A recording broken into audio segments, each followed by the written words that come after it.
Hi, in this video I'm going to make a 3D scan of this stainless steel bracket is folded sheet metal, and then I will reverse this in CAD using Autodesk Inventor to unfold this and make a shop drawing. So when you want to reproduce parts that were made by folding process, the steel shop will need you to make unfold flat drawing, like this one for making a laser cutting, and then they are going to need the dimension for the folding. You need to create a shop drawing like this. But now we have a 3D scanner. It will be faster and easier to measure accurate folding angle and fitted radius.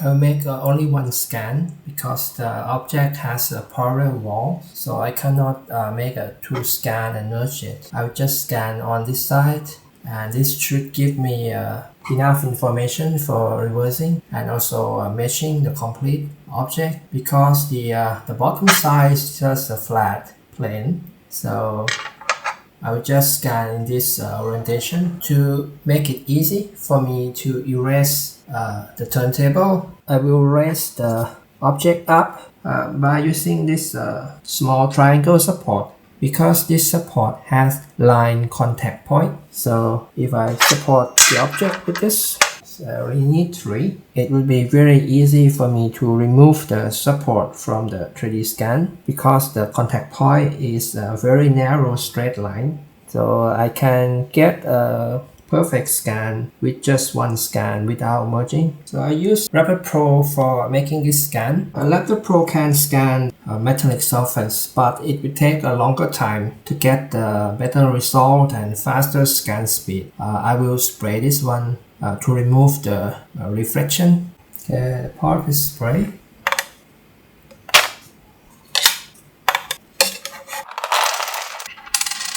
I will use 0.2 for the resolution. I need a bit more point cloud density to clearly see the thin metal global marker.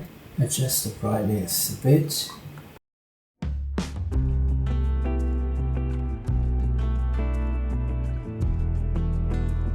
Click on the point cloud. Yes. 7 lines because the object is small. Okay, look like we have a complete laser line when I use the spray.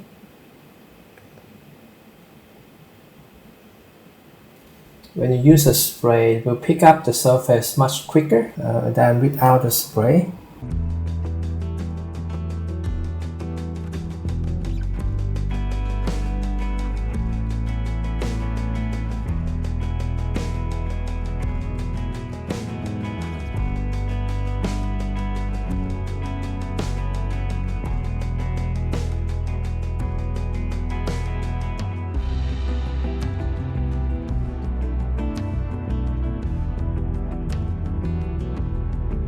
Okay, I'm going to process the scan. Let's see if the triangle support that used for raising the object will work. Okay, invert. The support is supposed to be very easy to remove because the contact point is very small.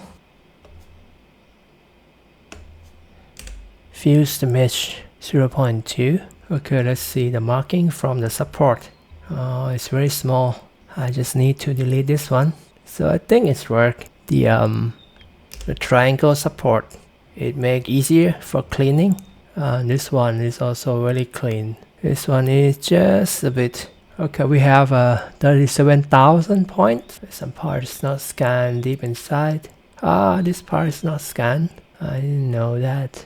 It was blocked by this corner. Cannot scan. As a matter, let's try to measure it. Okay. It's not complete, and this side some point that is not scanned, and it's trying to fill the holes here, but overall it looks very nice. Because I'm going to reversing CAD, so I only need to use the point cloud for reference, and then I will export this as the ASC format.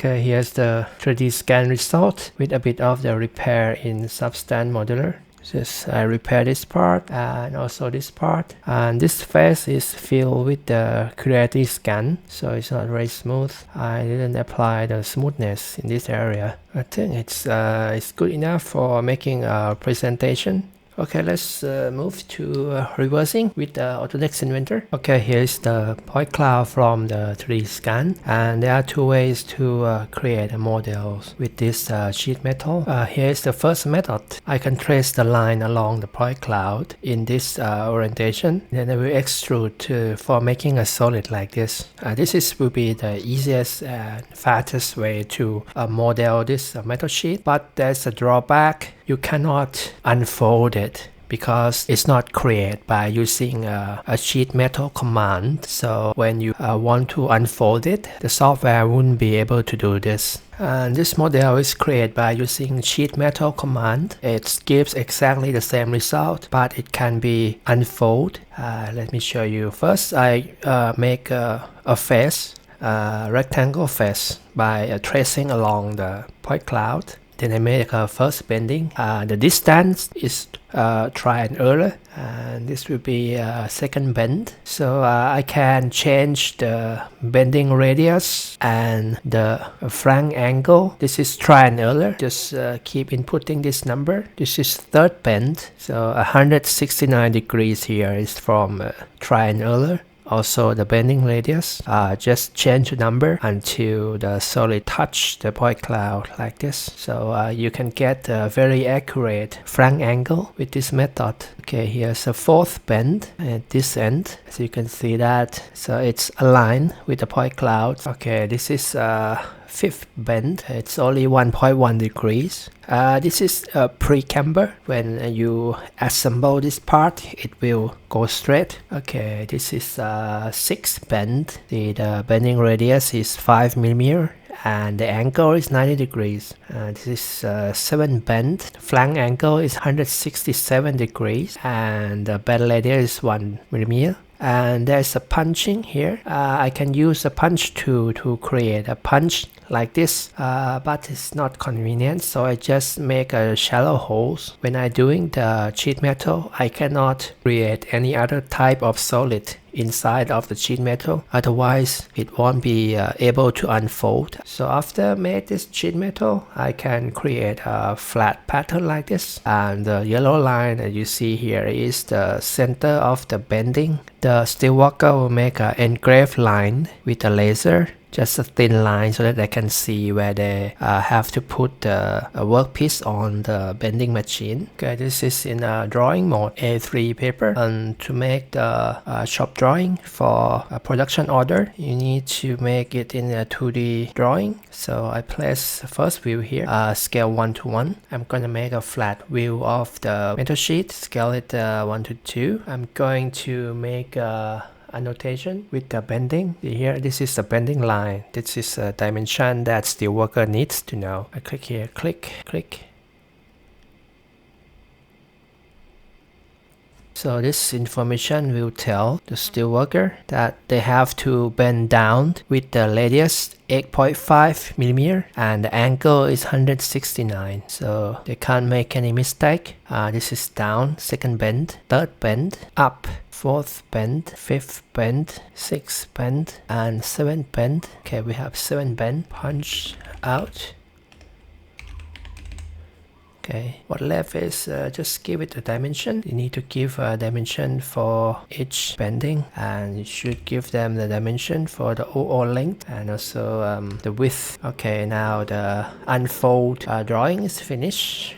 Let's move it here. Okay, next, this is a fold diagram. I should make a section here to show a cross section of the object. I'm gonna move it here so that they know that they need to cut 2 mm stainless steel sheet or using a flat bar 20 by 2. Okay, let's give a dimension to this part. I will make a inner radius dimension. This is the first bend. Okay, second bend, the radius is 7, right? Here, second bend, third bend, the radius is also 7. Fourth bend, okay, there is 1 bend here, but it's very small, right?